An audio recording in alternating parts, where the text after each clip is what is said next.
3 phase of network marketing. Direct selling 3 phase के अंदर की जाती है। पहला है लर्न। मैंने पहले ही आपको बताया कि सिर्फ इस बिजनेस की इंफॉर्मेशन लेके, जानकारी लेके सफलता नहीं आ सकती जब तक आपको इस बिजनेस की नॉलेज ना हो। और नॉलेज आप तभी ले सकते हैं जब आप इस बिजनेस को सीखें। दुनिया का कोई भी ऐसा काम नहीं है जहां पे बिना सीखे पैसा आता हो। साइकिल भी चलाना है तो सीखना पड़ेगा और प्लेन भी चलाना है तो सीखना पड़ेगा। यस या नो? इस इंडस्ट्री में जब व्यक्ति बिजनेस अपॉर्चुनिटी देखता है तो उसको पैसा ही दिखता है, तो वो उसका फोकस पैसे पे हो जाता है और वो सीखना बंद कर देता है। वो सोचता है करना ही क्या है, जाना है, लोगों को बताना है, जोड़ना है लोगों को और पैसा कमा लेना है। तो भैया जोड़ने के लिए भी टैलेंट होना चाहिए, समझाने के लिए भी आपके पास नॉलेज होनी चाहिए, वरना आज के समय में सिर्फ मोटिवेट कर देने से ऐसा नहीं हो सकता कि सब लोग आपके साथ आ जाएं। इसलिए सीखना बहुत ज़्यादा ज़रूरी है। और कब तक सीखना है? जब तक जीवन है तब तक सीखना है। मैं इंडिया के लेवल पे बात करूं तो धीरू भाई अंबानी एक ऐसी शख्सियत जो हमेशा कहा करते थे कि मुझे और सिखाओ,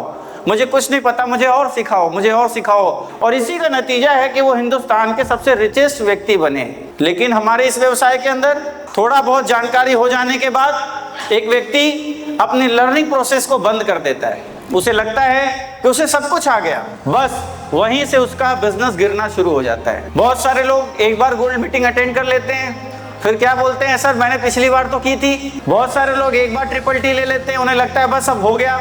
बहुत सारे लोग एक बार LLT लेते हैं, फिर बोलते हैं सर मैं तो गया ही था। बहुत सारे लोग एक बार SOS ले लेते हैं, बोलते हैं मैंने तो एक बार SOS ली थी। एक बार 10 कदम ले लिया, मैंने एक बार तो 10 कदम लिया था। आपने एक बार लिया, 2 बार लिया, 3 बार लिया, 5 बार लिया, ये मैटर नहीं करता।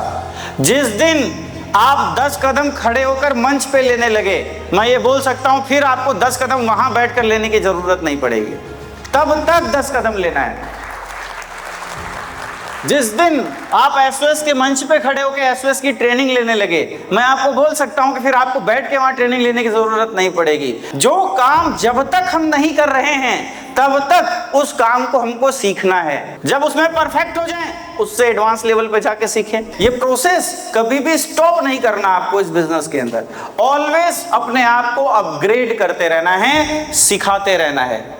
उसके बाद सेकंड प्रोसेस है डू, फिर करना है। यहाँ ठीक इसका उल्टा होता है। बीच वाला जो पार्ट है वो हटा दिया जाता है, जो डू है ना वो हटा देते हैं और सीधे लास्ट पे आते हैं टीच। ये बिजनेस किस चीज का है? सीखने और सिखाने का। यही गड़बड़ हो जाता है। हम सीधे सीखते हैं और जाके नीचे सिखा देते हैं। आज ट्रेनिंग हुई, हम जाके नीचे 10 लोगों को बैठा के अपनी ट्रेनिंग ट्रांसफर कर देते हैं और ये उम्मीद करते हैं कि अब हमारी टीम परफॉर्म करेगी। ऐसा नहीं है। आपको सीखना है, फिर करना है और फिर सिखाना है, जो उससे एक्सपीरियंस आपको मिले। तब आप एक अच्छा नेटवर्क बनाएंगे, तब आप एक अच्छी टीम क्रिएट करेंगे और तब आपका नेटवर्क प्रॉपर तरीके से रन करेगा, चलेगा। जो लीडर सिर्फ ट्रेनिंग पे ट्रेनिंग्स कर रहा है अपने लोगों की, जाता है ट्रेनिंग करता है, जाता है ट्रेनिंग करता है, लेकिन अपनी परफॉर्मेंस नहीं कर रहा ग्राउंड के अंदर, ये डू वाला जो पार्ट है, करने का जो पार्ट है, ये नहीं कर रहा, तो कोई भी ट्रेनिंग आप कर लो, आपके नेटवर्क में आपकी सेल्स नहीं बढ़ेगी, आपकी सेल्स ग्रो नहीं करेगी।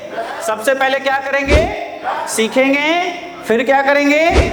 उस काम को करेंगे और जो उससे हमने एक्सपीरियंस हासिल करे वो अपने नेटवर्क के साथ जब आप शेयर करेंगे तो आपके रिजल्ट आने की संभावना, बिजनेस में आपकी ग्रो करने की संभावना बहुत ज्यादा बढ़ जाएगी। तैयार हैं?